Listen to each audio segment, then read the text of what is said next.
মাননীয় মুখ্যমন্ত্ৰী যি অসমৰ গৃহমন্ত্ৰী তেখেতৰ এখতিয়াৰৰ ভিতৰত থকা এটা বিষয়বস্তু আৰু বিষয়বস্তুটো হৈছে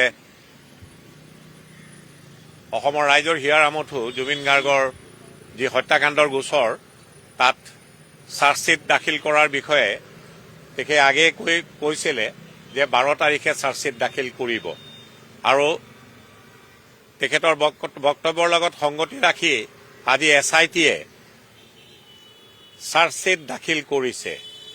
আপোনালোকৰ চতুৰ্থ স্তম্ভৰ জৰিয়তে আমি যি বাতৰি আহিছে আমাৰ হাতলৈ তাৰ পৰা এইটো কথা স্পষ্ট স্বচ্ছ আৰু নিকা যে 4জন ব্যক্তিৰ বিৰুদ্ধে যিসকল ব্যক্তি ইতিমধ্যে একিউজ হিচাপে তেখেতক গ্ৰেপ্তাৰ কৰা হৈছে আৰু তেখেতকৰ 4জন ব্যক্তিৰ বিৰুদ্ধে 103 ধাৰা আৰোপ কৰিছে।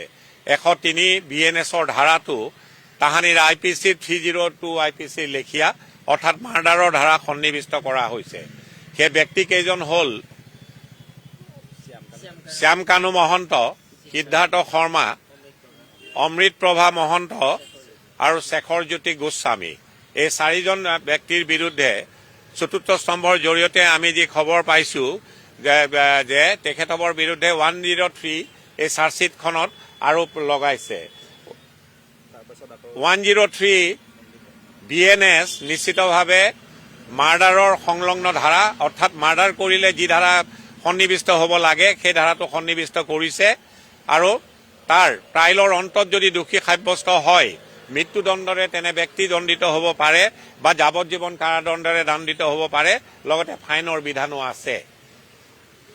এজন পুলিচ বিষয়াকো গ্ৰেপ্তাৰ কৰা হৈছিলে। তেখেতৰ বিৰুদ্ধে যি ধাৰা আৰোপ কৰিছে সেই ধাৰাটো হৈছে section 105 of the BNS, culpable homicide not amounting to murder. এই ধাৰাটোতো যদি ট্ৰাইলৰ অন্তত দোষী সাব্যস্ত হয় তাতো যাৱজ্জীৱন কাৰাদণ্ডৰ বিধান আছে। আৰু দুজন PSক গ্ৰেপ্তাৰ কৰা হৈছিলে। এই PSO দুজনৰ বিৰুদ্ধে 316 BNS এই ধাৰাটো সেকশ্যন 316 BNS এই ধাৰা আৰোপ কৰা হৈছে আৰু এই ধাৰাটো যাৱজ্জীৱন কাৰাদণ্ডৰ বিধান আছে ট্ৰাইলৰ অন্তত যদি দোষী সাব্যস্ত হয়। BNSSত 346 বোলা এটা ধাৰা লিপিবদ্ধ আকাৰত আছে। Intention of the legislature was clear যে 346ত লিপিবদ্ধ আকাৰত এই ধাৰাটোত কোৱা হৈছে যে গুৰুত্বপূৰ্ণ গোচৰ এনেধৰণৰ গোচৰবিলাকৰ যি দৈনন্দিন ট্ৰায়েল প্ৰক্ৰিয়া সেইটো দৈনন্দিন ভিত্তিত হ'ব লাগে আৰু এনে গোচৰত সাধাৰণতে এডজনমেণ্ট বিচাৰিলে ডিফেন্সেই হওক বা প্ৰচিকিউশ্যনেই হওক এডজনমেণ্ট সাধাৰণতে দিয়াটো কাম্য নহয় বুলি এই ধাৰাটোত সন্নিৱিষ্ট হৈ আছে। যিহেতু জুবিন গাৰ্গ অসমৰ ৰাইজৰ হিয়াৰ আমঠু, ভাৰতবৰ্ষৰ ৰাইজৰ হিয়াৰ আমঠু, আনকি তেখেত বিশ্বৰ দৰবাৰতো প্ৰতিষ্ঠিত হ'বলৈ সংগীতৰ জৰিয়তে সক্ষম হৈছিলে।